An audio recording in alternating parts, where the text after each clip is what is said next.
Abra sua Bíblia, por gentileza, em João capítulo 20. Eu vou pregar em 10 minutos. É o tempo que eu tenho, ok? 10 minutos. Prometo a vocês que pregarei em 10 minutos. Vou tentar pelo menos, né? Mas 10 minutos cada ponto não será. 10 minutos. Eu gostaria de entrar muito mais profundo nessa mensagem, com mais tempo. Mas eu também não posso deixar de compartilhar aquilo que Deus colocou no meu coração para os irmãos hoje, tá bom? Eu quero falar sobre o Deus dos fracos. Eu quero falar sobre o Deus dos fracos. Eu disse que eu quero falar sobre o Deus dos fracos. Sabe, naquele momento que você se sente fraco, Ele é o seu Deus. Ele não é o Deus só dos fortes. Ele não é o Deus só daqueles que estão fazendo sobejar fé. Ele é o Deus que está daqueles que estão enfraquecidos na fé também. Ele não é o Deus só dos corajosos. Ele é o Deus dos desesperançosos também. Ele é o Deus da cana quebrada, esmagada. Ele é o Deus de Gideão, que mesmo não vendo ele com os olhos que Deus estava vendo, ele se apresenta dizendo: homem forte, valente, corajoso. Senhor, eu fraco, minha tribo é a menos importante. Eu sou o menor da casa do meu pai, homem forte. Meu Deus é o Deus daquela cananeia que implora para o Senhor algo e o Senhor fala: não é justo eu tirar da mesa dos filhos e dar a cachorrinhos. E ela fala: ah, Senhor, até os cachorrinhos comem das migalhas que caem na mesa do seu Senhor. E Ele se compadece dela. Ele é o Deus da cananeia. Ele é o Deus da samaritana, que vai tirar água para nutrir o seu corpo físico, mas a sua alma seca, sem esperança, quebrada, jogada no chão. Naquele momento Jesus se encontra com ela. Porque Ele não é o Deus que se encontra só com gente fera. Ele é o Deus que se encontra com gente destruída, com gente acabada, com gente enfraquecida. Hoje eu quero falar sobre o Deus dos fracos.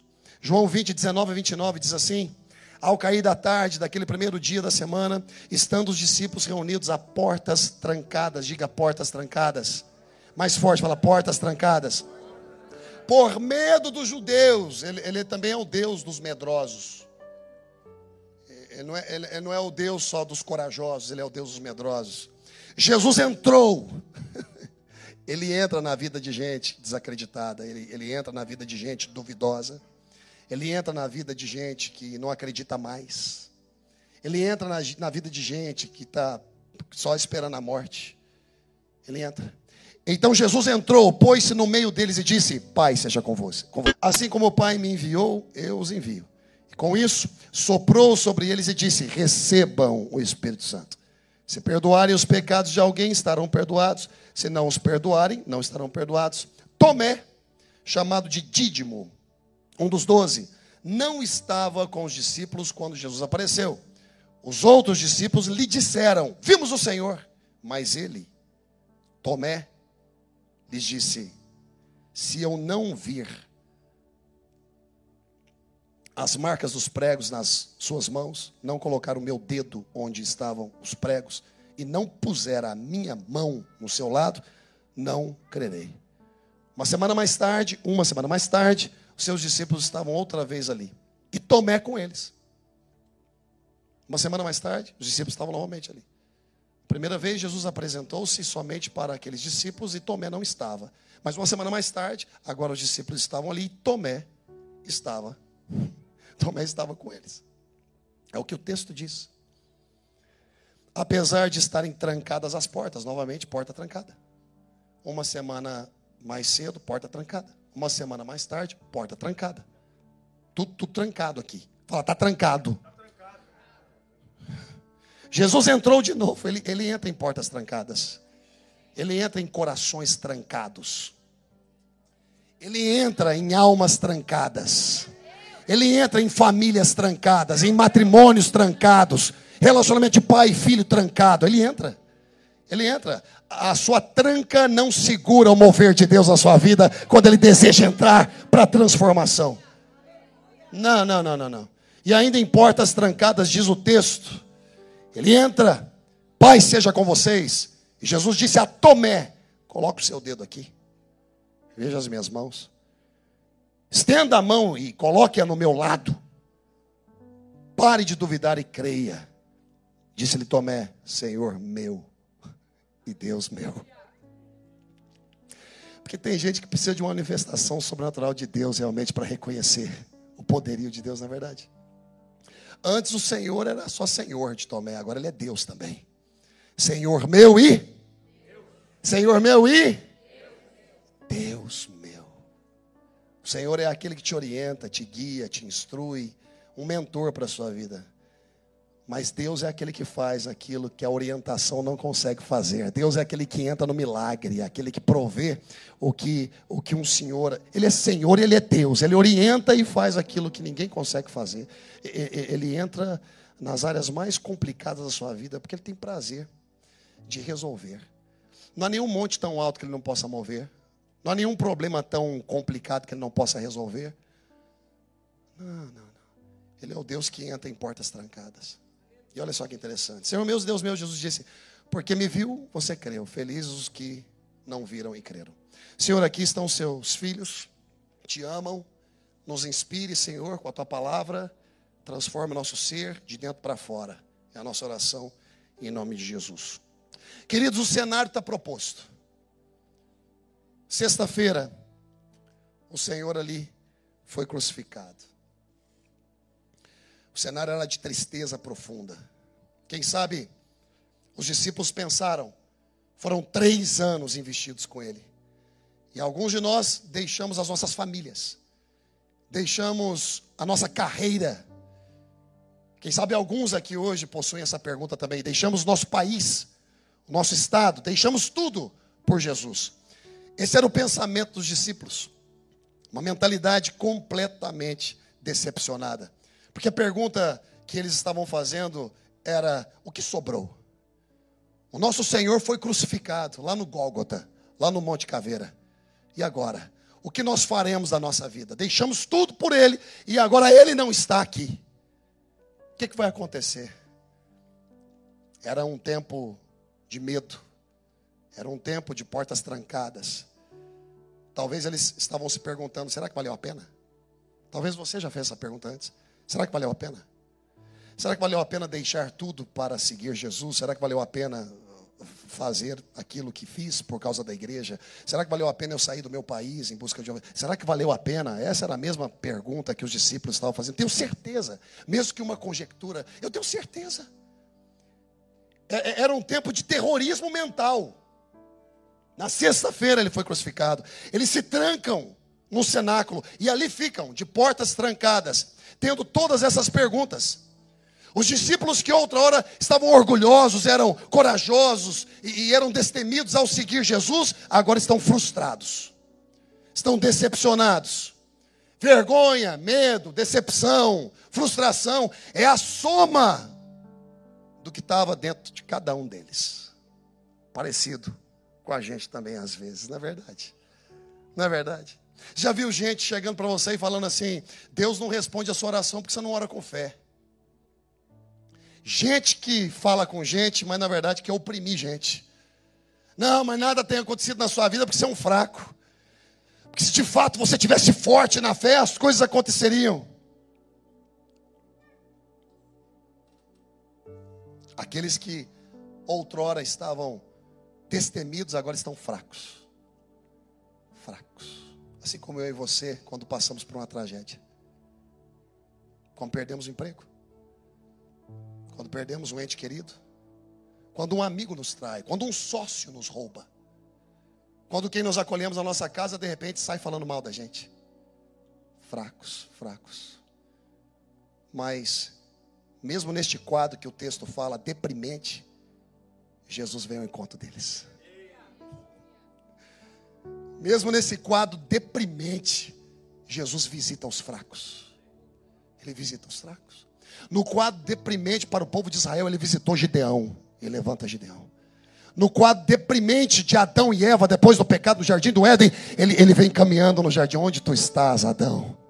Ele não é o Deus só dos fortes, não. Ele é o Deus dos fracos. Não se sinta mal por um dia ou outro se sentir fraco.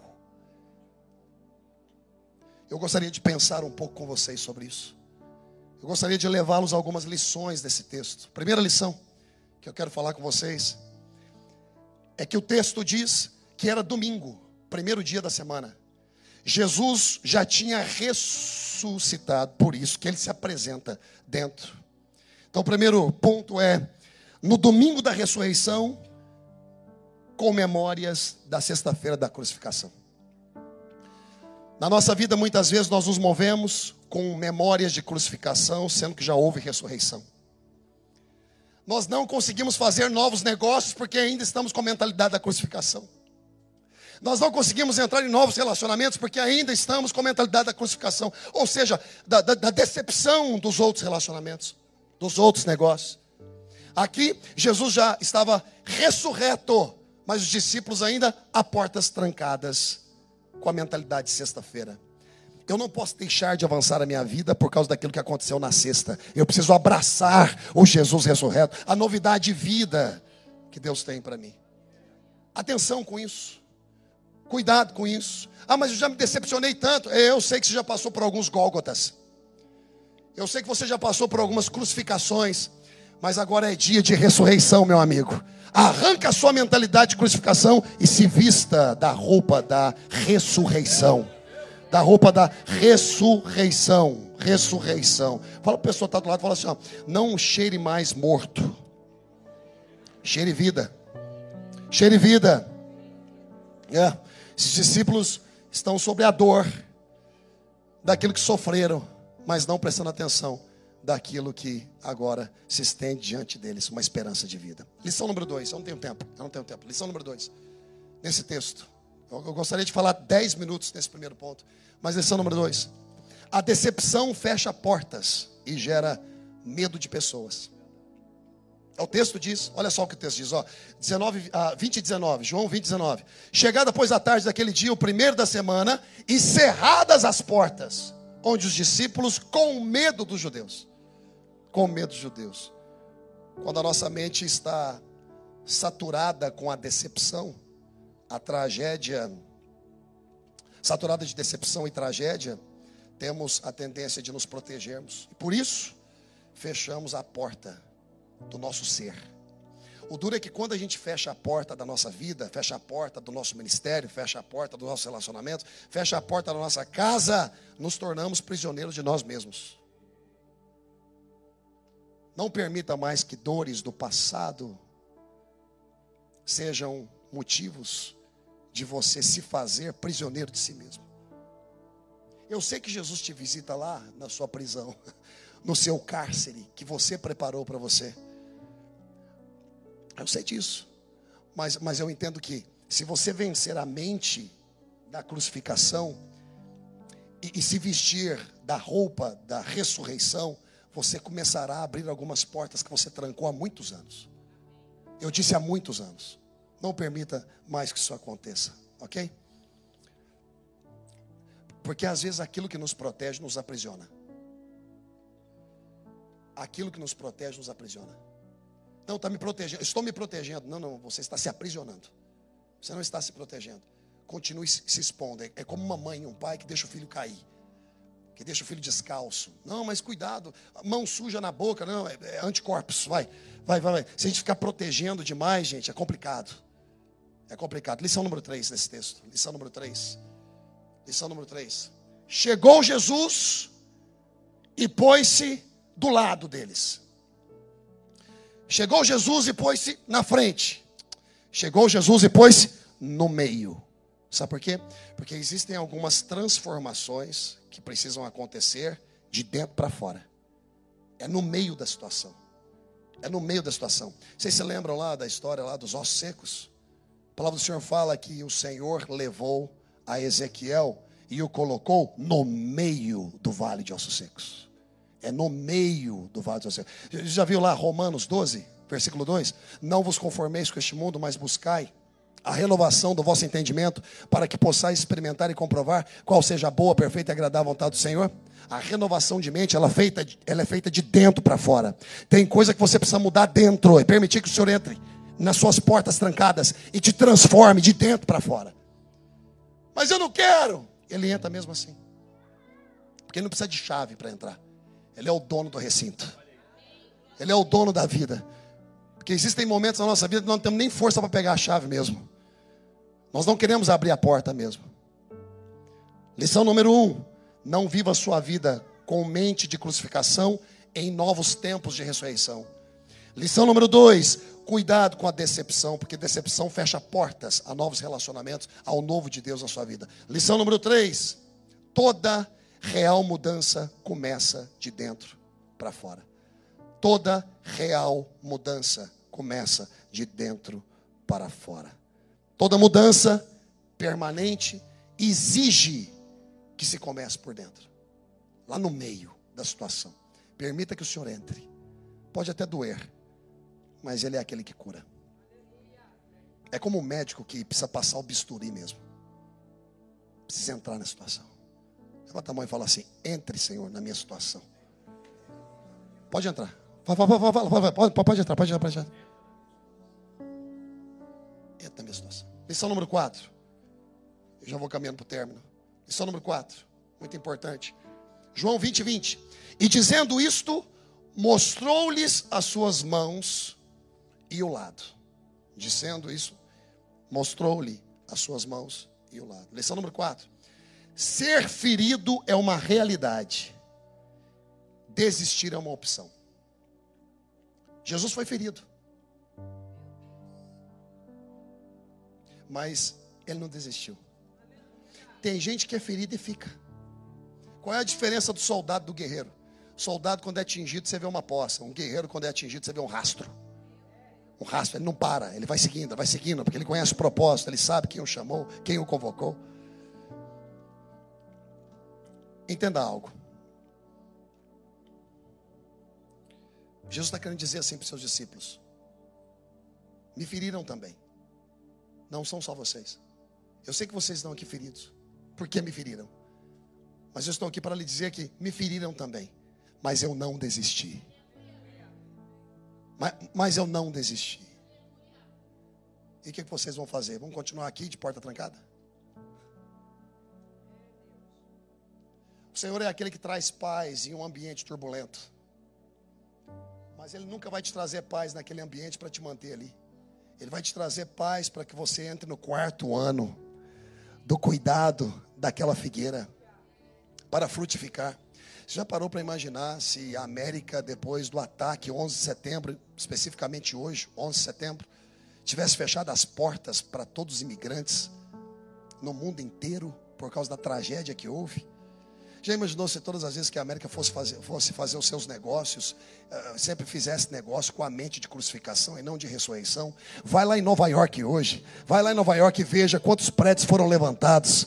World Trade Center está em pé novamente. Está lá, ó, um prédio lindo e muito maior. E outros 3 ao redor. E aquilo que antes deu lugar a uma tragédia, hoje um memorial de reflexão. Transforme as suas tragédias em memorial de reflexão. E não referência para avanço futuro.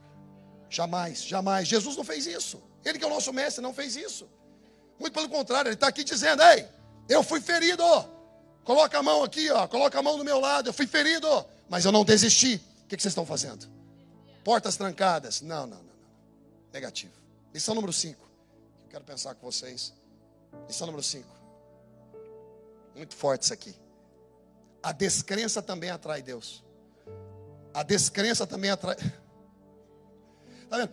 Talvez alguma coisa que você nunca ouviu antes na religião. Porque a religião você fala: não, a crença que atrai Jesus. É a fé, a força, a coragem, isso aí Deus aga. A descrença também atrai Jesus. Porque o amor dele transcende momentos que nós estamos enfrentando na vida. Olha que interessante. Se eu não vir o sinal dos cravos em suas mãos, e não puser o meu dedo no lugar dos cravos, e não puser a minha mão no seu lado, de maneira nenhuma o crerei. Bom, está aqui um exemplo de uma pessoa que não deveria ser visitada por Jesus, de acordo com a religiosidade pregada, de acordo com a lei pregada. Mas com a bondade de Deus, com a graça de Deus, Jesus entra no meio da situação e alcança Tomé. Tomé não acreditou que Jesus havia ressuscitado. ou tinha se apresentado aos discípulos. Não acreditou. Uma semana depois ele volta. Ah, não acreditou, não. Não, eu volto.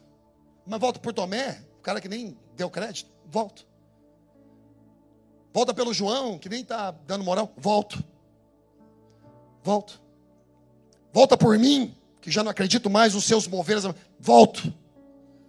Eu volto. E por mim, que passei por um divórcio e estou passando, volto. Te visito novamente. E por mim, que já quebrei quantas vezes, volto também por você. E eu que estou passando por um momento complicado de droga, volto também para você, volto. Eu volto para você. E eu que nem acredito mais no Senhor, eu nem acredito mais que o Senhor existe. Eu volto também para você, eu volto, te dou uma experiência, eu volto também.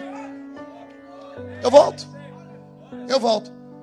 Mas a igreja não está voltando, mas eu volto. Mas o pastor não está mais voltando, mas eu volto. Eu vou lá em Gadara. Ninguém quer em Gadara. Eu vou em Gadara expulsar demônio. Eu expulso demônio e volto. Eu continuo voltando. Eu volto. Eu gosto de voltar. Eu gosto de insistir.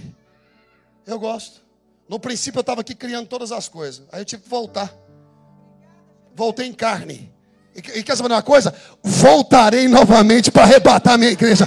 No soar da trombeta, no piscar de olhos, os mortos estarão primeiro. E depois nós, os vivos, teremos nossos corpos glorificados. E encontraremos com Ele nas nuvens. Eu volto. Ele gosta de voltar. Gosta de voltar. A descrença também atrai Deus. 8 dias depois, Jesus vem. Ele fala, então coloca a mão aqui. Coloca a mão aqui. Em Marcos capítulo 9, se eu não me engano, tem um pai que está com a criança dele bem pequenininha. Sabe aquele filho que se jogava no fogo? Desde criança, cara. Tem uns trem na Bíblia que eu não entendo. Nem me pergunta que eu não sei te explicar. Desde criancinha era tomado por demônios. Se jogava no fogo. Situação, imagina o pai daquela criança. E foi crescendo, adolescência, depois jovem e tudo, e foi. E naquela situação, cara, às vezes tirava um menino do fogo, cara. De repente Jesus se apresenta. Marcos 9, pode ir lá. Marcos 9, se apresenta. Você crê que seu filho pode ser curado? Liberto? O homem fala assim, Senhor, me ajuda na minha pouca fé. E sabe o que Jesus fez? Voltou. Ajudou, cara. Porque Ele não é o Deus de quem tem muita fé, não. Também. Mas Ele é o Deus daqueles que tem pouca fé, cara. Porque as tragédias da vida vão deixando a gente com combustível cada vez pequeno mesmo. O tanque de combustível, sabe, vai diminuindo. A reserva. Será que Deus só vai vir para pessoas que estão com o tanque cheio? Não, Ele vem para quem tem o tanque vazio também, cara. Será que Jesus só vem para quem tem carro? Não, Ele vem também para aqueles que foram deixados na estrada pela igreja. Ele passa dando carona. Vem cá, entra aqui. Entra aqui. Será que Jesus se importa com quem não acredita mais? Se importa. Talvez hoje Ele esteja falando contigo. Só está usando um cara como eu. Se usou jumento, pode usar eu. Privilégio e honra que eu tenho de ser usado por Deus. E para terminar, agora de verdade. Isso aqui eu quero que vocês assumam com propriedade. Ponto número 6. Só sabe quem você é quem passou a mão na sua ferida.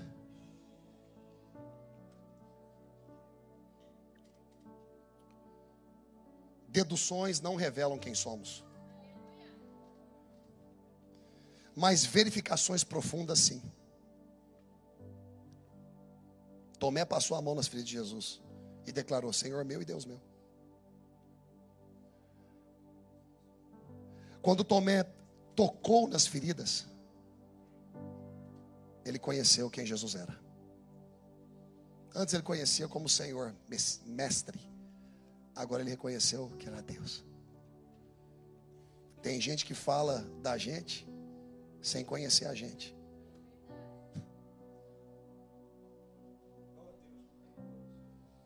Quem não ouve a sua história não tem um direito de falar de você.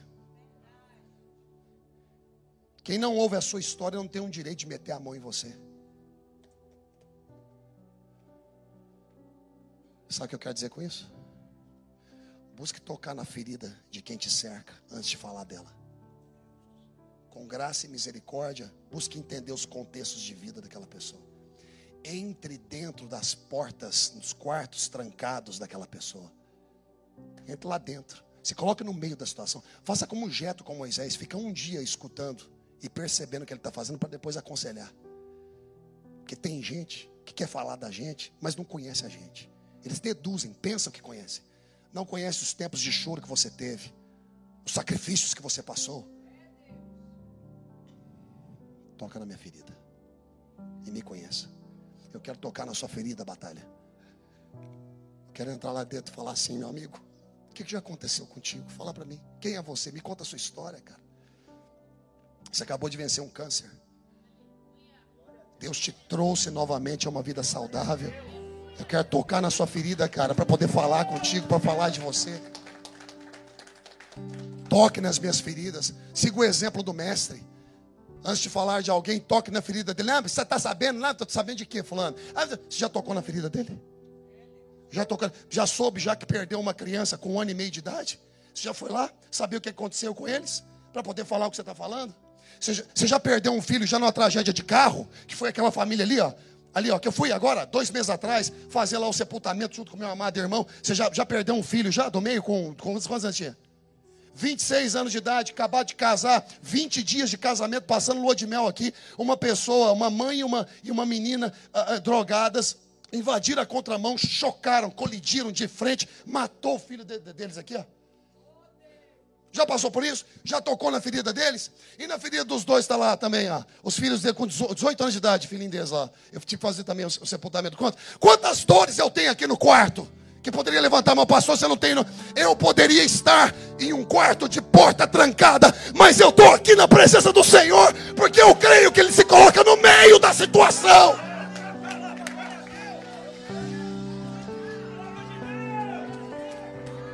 Poderia estar de portas trancadas, mas sabe o que o Senhor fez?